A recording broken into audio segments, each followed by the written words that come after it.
देखिए आप लोग के लिए जो है तो देखिए क्लास 12 में आपका अध्याय 7 का जो है ओ सदानीरा चैप्टर है बिहार बोर्ड के अंतर्गत। और इस चैप्टर के कुछ प्रमुख जो ऑब्जेक्टिव हैं तो वो सारे जो है पार्ट बाय पार्ट बता दिए जाएंगे, आपको पूरा चैप्टर भी समझा दिया जाएगा। और ये उस चैप्टर का ऑब्जेक्टिव की श्रृंखला में पहली बार जो है ऑब्जेक्टिव दिया गया है, जिसको ऊपर बोर्ड पर देखेंगे एक एक करके जो है समझाया गया है। तो पहला आपका क्वेश्चन क्या है कि ओ सदानीरा शीर्षक पाठ के लेखक कौन है। हालांकि ये चैप्टर जानने से पहले इस चैप्टर के विषय में जान लेंगे कि इस चैप्टर में किस चीज का वर्णन किया गया है।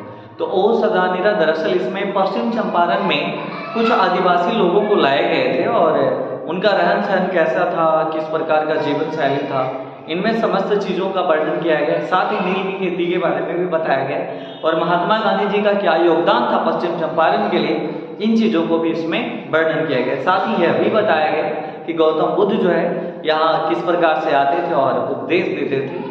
तो इन समस्त चीज़ों का वर्णन जो है इस चैप्टर में किया गया है। उसमें अभी फिलहाल के लिए जो है आप लोगों को केवल महत्वपूर्ण ऑब्जेक्टिव जो उस चैप्टर से जुड़े हुए केवल वही बताए जाएंगे।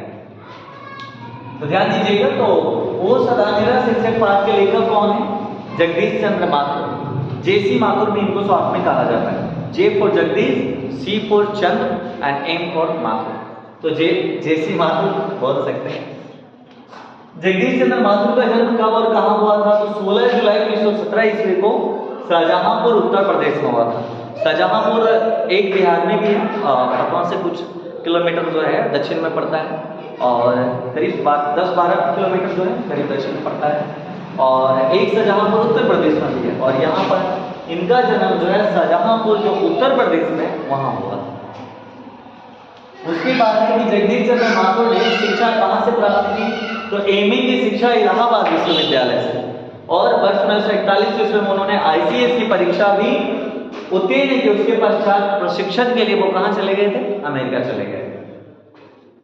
उसके बाद का क्वेश्चन है कि जगदीश चंद्र माथुर बिहार में किस पद पर नियुक्त हुए थे? तो ये बिहार में शिक्षा विभाग में शिक्षा सचिव थे। आगे जगदीश चंद्र माथुर को कौन कौन सा सम्मान प्राप्त हुआ था, कौन कौन से पुरस्कार इन्हें प्राप्त हुए? तो जगदीश चंद्र माथुर को विद्या वारिधि की उपाधि, कालिदास अवार्ड, इनको विद्या वारिधि की उपाधि दी गई, कालिदास अवार्ड दिया गया और साथ ही बिहार राजभाषा पुरस्कार से भी इन्हें सम्मानित किया गया। जगदीश चंद्र माथुर कौन थे? हाँ, ये भी जानना जरूरी है। जिनके विषय में इतनी देर से बताई जा रही है तो आखिर वो हैं कौन, ये भी जानना जरूरी है। तो जगदीश चंद्र माथुर कौन थे? तो जगदीश चंद्र माथुर एक प्रतिभाशाली लेखक यानी बहुत अच्छे ये लेखक थे। साथ ही क्या थे? नाटककार यानी अच्छा एक नाटक लिखते थे, संस्कृति कर्मी एवं चूंकि ये शिक्षा सचिव के पद पर भी रह चुके थे अतः ये एक प्रशासक भी थे। बिहार के किस भाग में चंपारण का क्षेत्र है? तो बिहार के उत्तर और पश्चिम, बिहार के उत्तर पश्चिम कोने में जो है आपका चंपारण जो है स्थित है। धांगड़ों को पश्चिम चंपारण में कौन लाए थे? तो धांगड़ों को ये धांगड़ आदिवासी लोग थे जिन्हें लाया गया था पश्चिम चंपारण में नील की खेती के लिए। तो इनको कौन लेके आए थे? तो अंग्रेज साहब। अंग्रेज लोग अपने नाम में साहब लिखवाना ज्यादा पसंद करते थे और इसलिए ज्यादातर अंग्रेज अधिकारी के बारे में आप पढ़ेंगे तो उनके नाम के आगे सर लगा हुआ है। तो अंग्रेज साहब या कह सकते हैं कि उस समय के और तत्कालीन रामनगर के तत्कालीन राजा थे, इन दोनों के द्वारा जो है धांगड़ों को वहां लाया गया। आपस में धांगड़ किस भाषा में बात करते थे? तो मिश्रित और भाषा। आपस में कहने का मतलब हो गया कि आपस में लोगों के बीच की जो बात शैली होती है तो वो अलग होती है और किसी अन्य लोगों से बात करना होता है ना तो कुछ लोग फॉर्मल लैंग्वेज में बात करते हैं। वैसे भी घर में बात करने का जैसे तरीका अलग होता है, लेकिन अन्य लोगों से हम बात करते हैं या फिर पढ़े लिखे शिक्षित लोगों से बात करते हैं तो उनके साथ बात करने का तरीका अलग होता है। तो आपस में कौन सी भाषा में बात करते थे?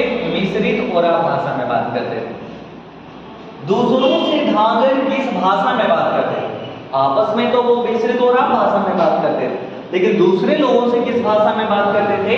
तो भोजपुरी एवं मधेसी भाषा में बात करते थे। भोजपुरी एवं मधेसी भाषा में। भुइयां लोग कहां से लाए गए? तो तो दक्षिण बिहार के गया जिले से लाया गया। दक्षिण बिहार के गया जिले से भुइयां लोगों को लाया गया था नील की खेती करने के लिए पश्चिम चंपारण में।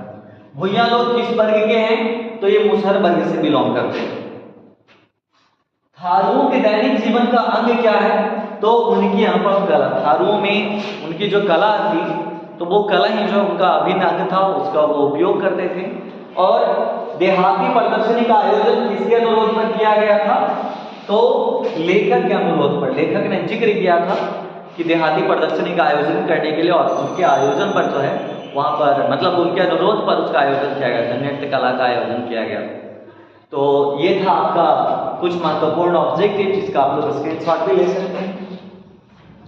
और इसमें सारे प्रश्न जो दिए गए इस चैप्टर के वो महत्वपूर्ण प्रश्न हैं जो आपकी 12वीं कक्षा के एग्जाम में आएंगे। अतः इसको अच्छी तरह से आप याद कर लीजिए और उसके बाद जो है आगे और जो महत्वपूर्ण प्रश्न हैं वो अगले अध्यायों में आप लोग को संपन्न